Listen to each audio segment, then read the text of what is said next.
instead of trying to change the white man in your mind, make you accept us, we change the mind of the black man and make him accept himself. And as soon as he accepts himself, he'll solve his own problem. He won't be trying to force himself into your factory and into your bedroom and into your kitchen. With no education, you have neo-colonialism instead of colonialism, like you got in Africa 9, like you got in Haiti. So what we're talking about is there has to be educational program. That's very important. As a matter of fact, we so important for us that a person has to go through 6 weeks of our political education before he can consider himself a member of the party, able to even run down ideology for the party. Why? Because if they don't have the education, then they're nowhere. You dig what I'm saying? They're nowhere because they don't even know why they're doing what they're doing. You might get people caught up in an emotionless movement. You understand me? You might get them caught up in because they're poor and they want something. And then if they're not educated, they want more. And before you know it, they'll be chaplets. And before you know it, we have Negro imperialists.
Peace and Black Power family.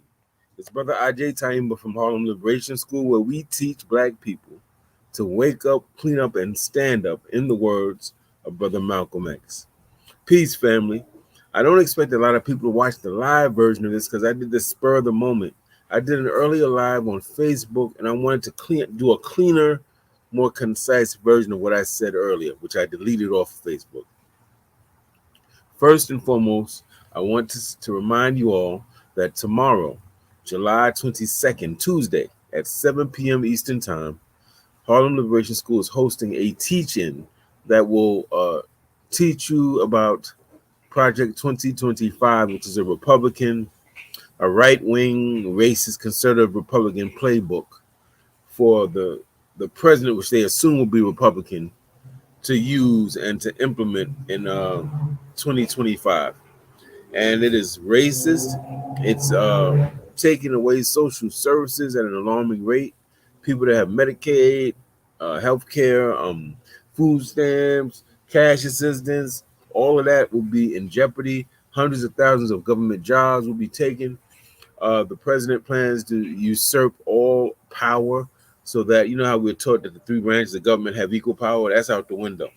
Not to mention that the Republicans control 6 of 9 Supreme Court justices. So we're going to talk about that tomorrow. We're going to get into it. You've heard a lot about it. A lot of people are talking about it and haven't read any of the document. We want to give you accurate information. So we're talking about that tomorrow. It will not take longer than an hour. Starts at 7, will end at 8 p.m. promptly, and maybe even before. We're going to go over a quick PowerPoint, open up for some discussion.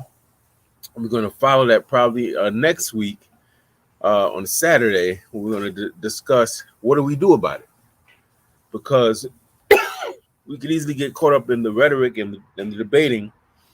But at the end of the day, what has so many Black people alarmed about this Project 2025 is the fact that this is a playbook they put together.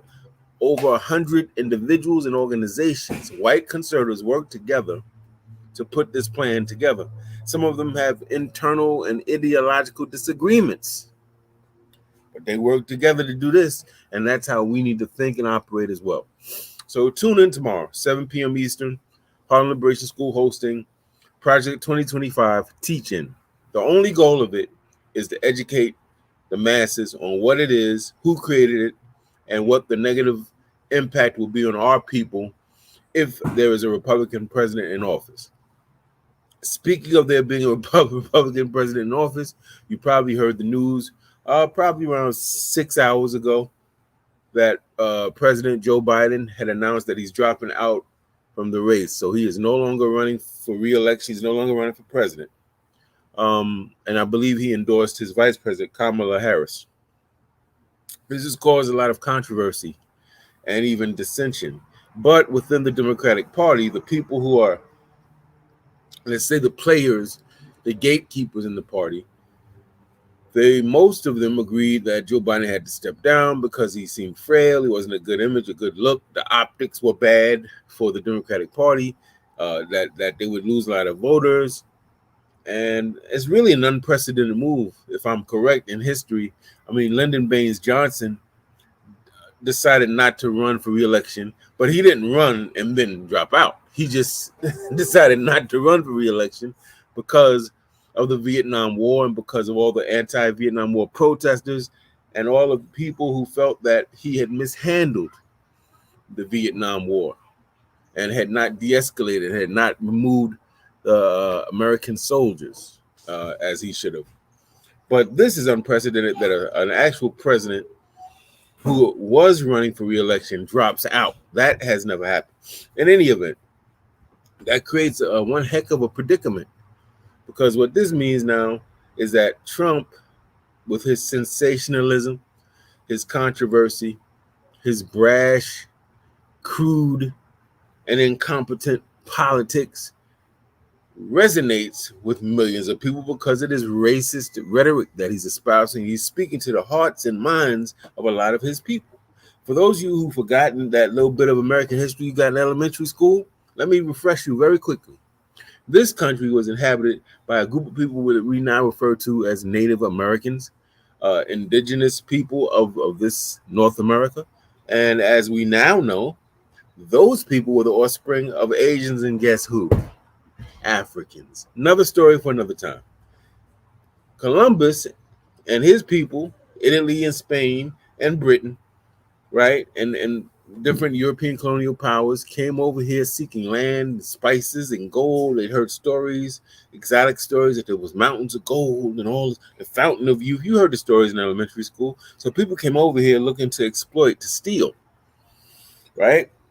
So they get here, they take over, they almost completely exterminate the Native Americans, the indigenous people here. They build a government on the land that they've taken, decimating millions of Native Americans, and claim it as their own. Only hundreds of years later, less than 300 years later, to have the nerve to be so xenophobic, which means hateful towards outsiders. The nerve that they go everywhere they go, they take people's land and then they set up their own rules. That's nerve for you. We're in quite a predicament, family, because those colonists that were sent here, some of them were refugees. They came over here. They were fleeing religious persecution and poverty. You remember the story in elementary school, right? They came over here and they built where they was poor and criminal and whatever they was doing over there. They came here. They established their little colonies, 13 colonies. And those 13 colonies were oppressed by King George of Britain and his soldiers. You remember the story? They had no representation, even though they were being taxed. Sound familiar? They had no voice in government. Sound familiar?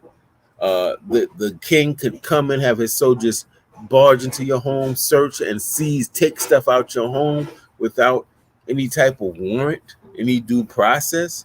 The king could accuse a colonist of a crime, and the colonists had to. It was almost like they were guilty, you know? So a lot of things we take for granted now come from that experience. And what I'm going to talk about will be somewhat controversial.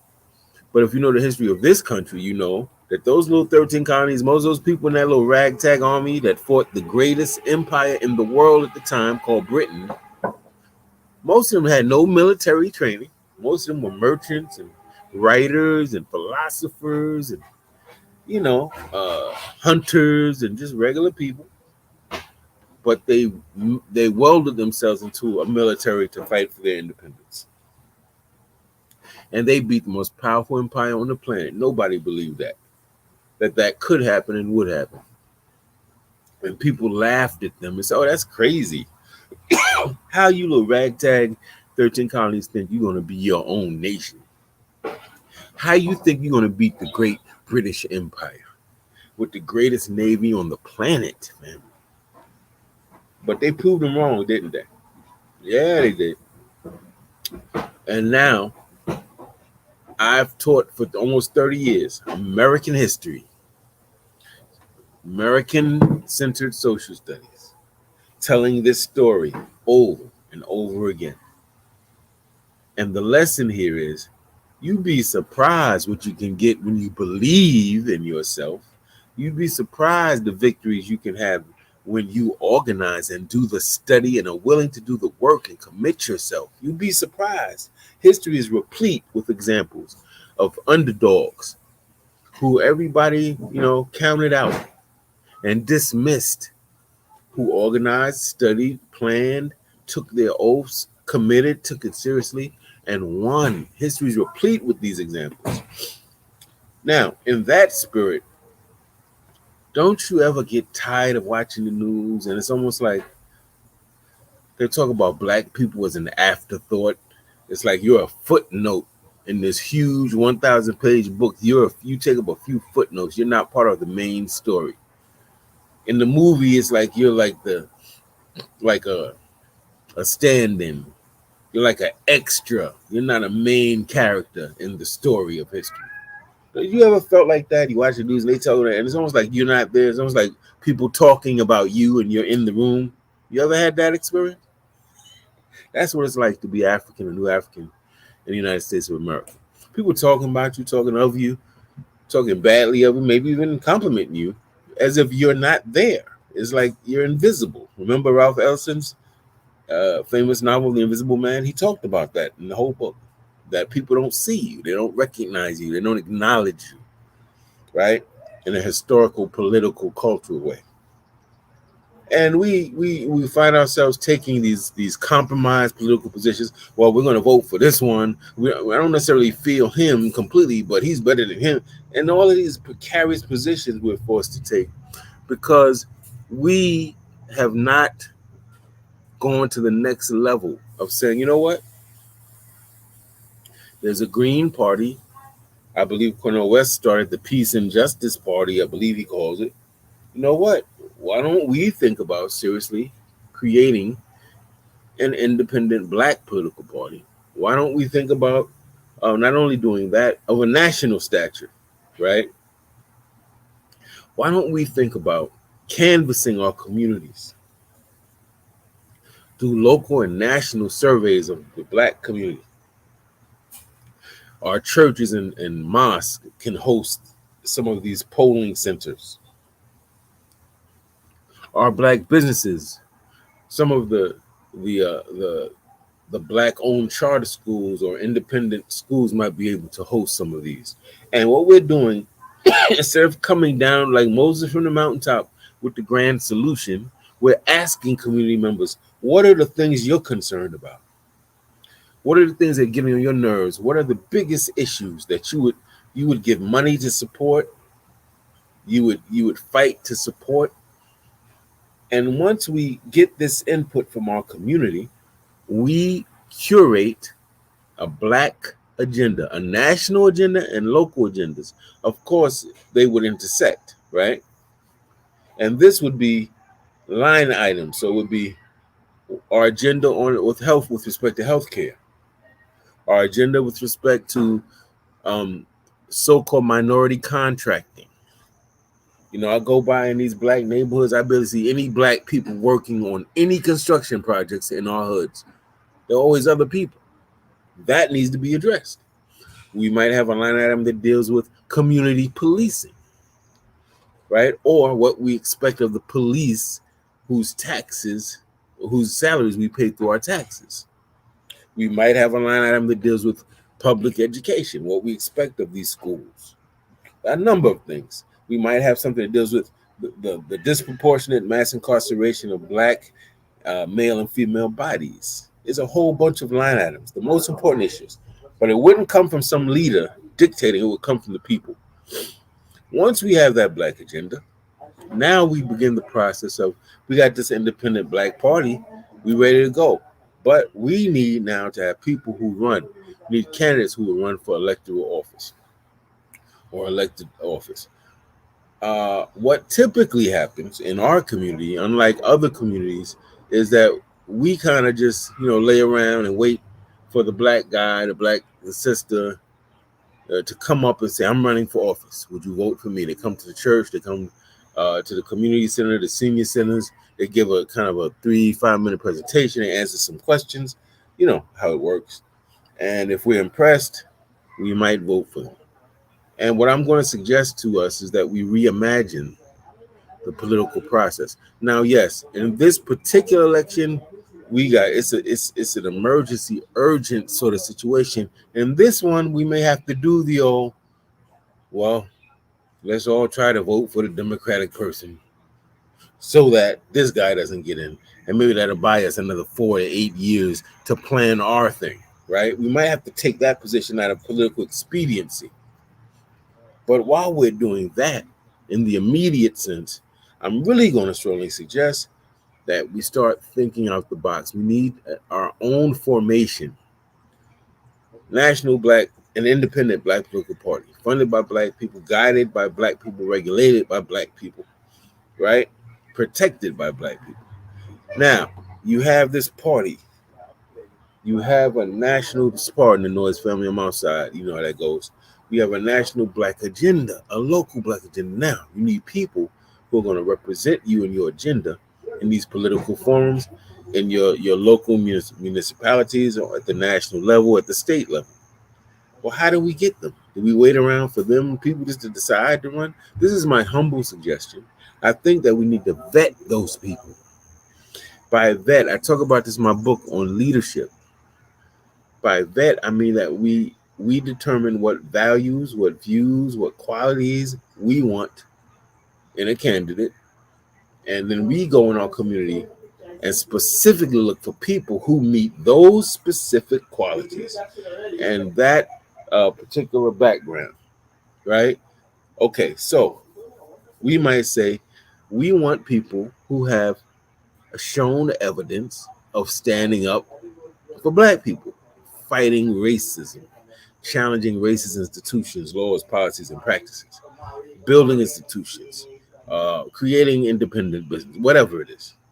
I think that's very, it makes sense to me, because the chances are, if you were doing that in the past and you're doing it currently, we have every reason to believe if you get now into an elected office and you have kind of a little bit of budget, a little bit of office, a little bit of power, so to speak, that you'll do the same thing in elected office, right? What's happening far too many times is people are popping up who we never saw, don't know who they are, where they come from, don't have anybody to vouch for them, telling us they're going to do all this stuff, and they have no evidence or haven't done any of it on a smaller level anywhere in the country. So it's no wonder why we don't see the type of movement we're going to see. If you want people who's going to fight and build and articulate, speak out, protect, chances are you go to the people who are doing it right now or have done it in the past. That's your easiest way, because the best predictor of the future is the past. That's not to say that some new people may come. You're going to get a few new people who may not have that experience, but they have all the talent and the drive, and all they need is a little experience, and they'll be right up there with the vets. But for the most part, that's a way that you can kind of almost guarantee you're going to have a certain type of vibration with your political candidates. You have to vet them, just the same way you would do if you're a business owner, a nonprofit CEO. You're looking for board members. You're looking for people for your organization. You're looking for what you're going to vet them. You're looking for people to staff a position. You're not just going to hire anybody. You're going to vet them. And when you have that vetting process, you have specific things you're looking for. They got to bring a resume. They got to bring some receipts. They got to bring some references, right? So that you can verify that what they're saying is true. Because people lie on resumes all the time. People have fake degrees, family. Come on, we live in we live in America, so you got to verify. It's the same thing we do with that. Some of y'all checking, doing background checks on your man, your lady. We doing car for Equifax, whatever they call that. For the cars, we checking on the backgrounds of cars. You don't think we need to be checking on the backgrounds of people that we want to run for office? Absolutely, we should. And if we vet them, we'll stand a greater chance of having people that look like us who actually care about us.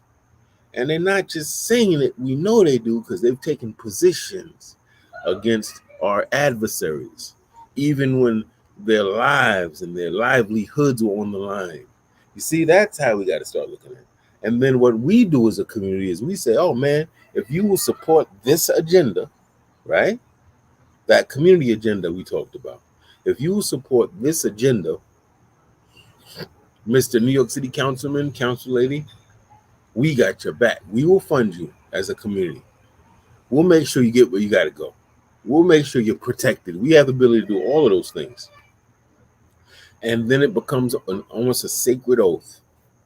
They represent this agenda to the best of their ability, advocate for Black people to the best of their ability, and in return, the Black community steps up for them in the ways I just articulated.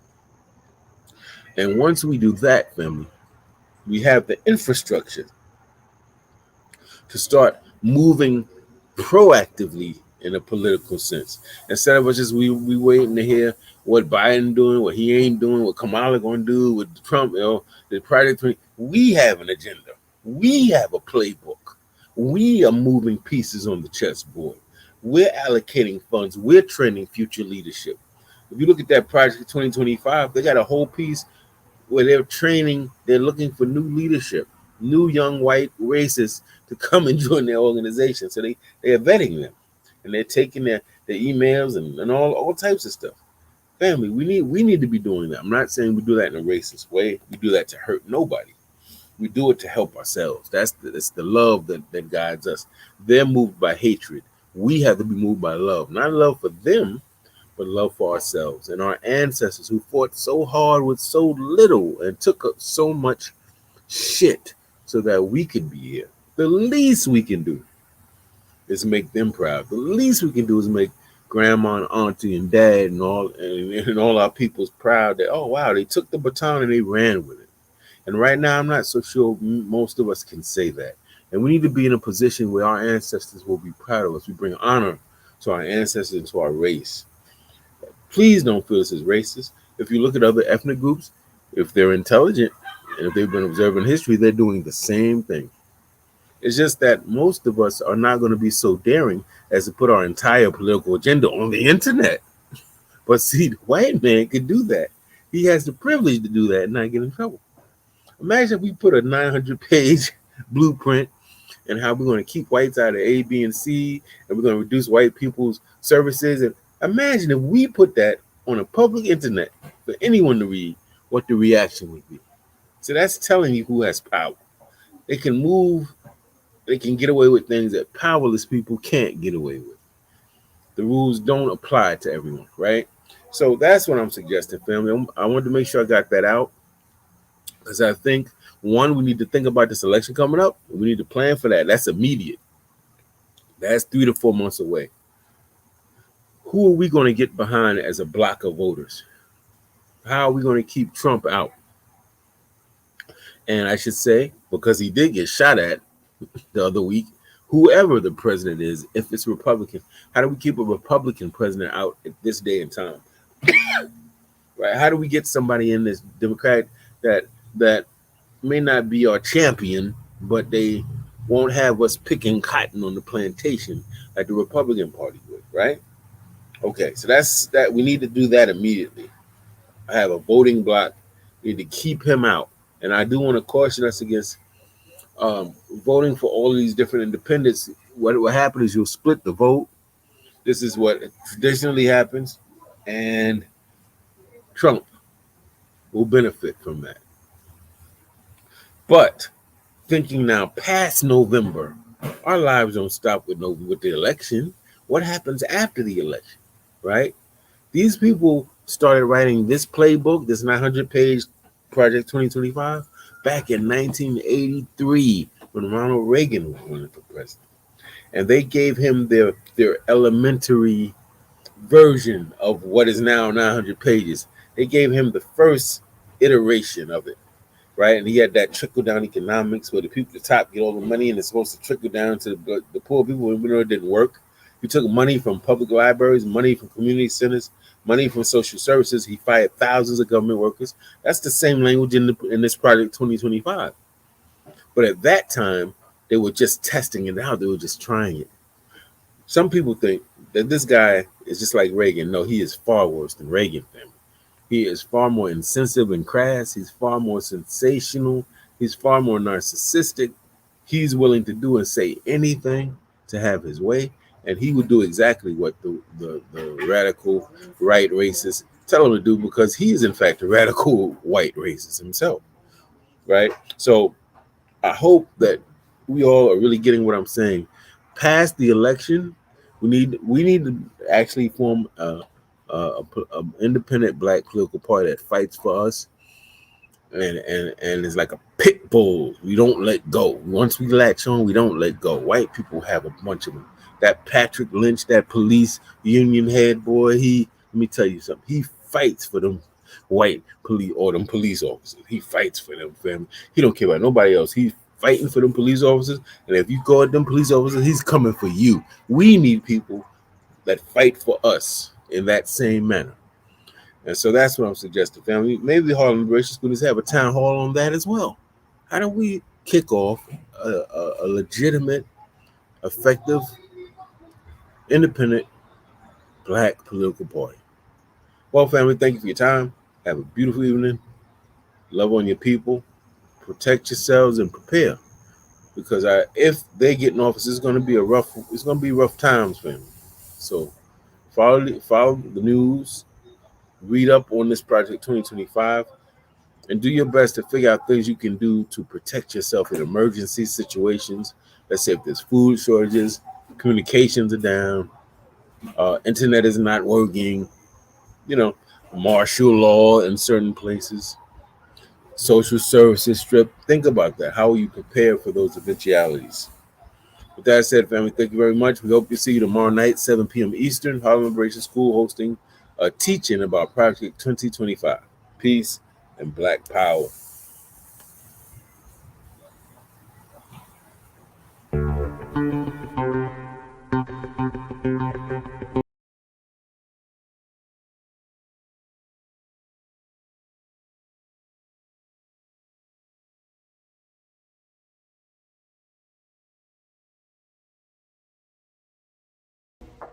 I know you digging Harlem Liberation School, all those interviews and those mini documentaries. Stop playing. You know Harlem Liberation School is fire.